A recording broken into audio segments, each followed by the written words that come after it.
What if your biggest roadblock in being able to hear from God is you? I mean, if you think about it, if we are made in God's image, that means we create how God creates, right? And how does God create?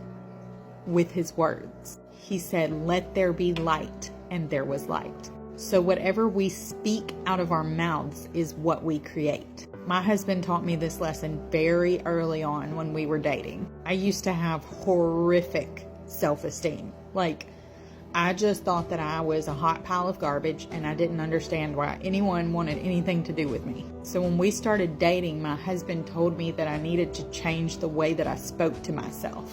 He said, "Caitlin, if you tell yourself every day that the sky is purple instead of blue, your brain will actually start to believe it. Words matter, so you need to start telling yourself how amazing you are." Now, I also used to struggle with false humility, and so telling myself that I was amazing seemed to be like prideful and arrogant, but he still convinced me to give it a try. And after about 2 weeks of this, I really started to notice a difference in my self-esteem. I was holding my head higher. I was liking myself more. I was enjoying spending time with other people more and not constantly criticizing myself and thinking about everything I was doing wrong. You know, it's the same thing with plants too. They did a scientific study with 2 plants. The first plant was spoken to very negatively. It was just had somebody talking negative words to it, and that plant wound up withering.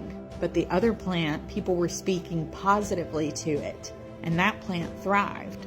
So if you don't think that you are able to hear from God, let me ask you this. What are you saying to yourself? Are you saying things like, "God doesn't love me, I'm not special, He just must not like me as much as everybody else, He plays favorites, He likes them more"?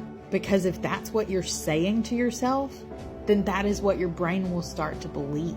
But if you start to look for God in everything, you will find Him in everything. Jeremiah 29:13 says, "You will seek me and find me when you seek me with all of your heart." Don't be your own stumbling block. Set your pride aside, set your hurt aside, and just chase Him with all of your heart. He will show up, I promise you.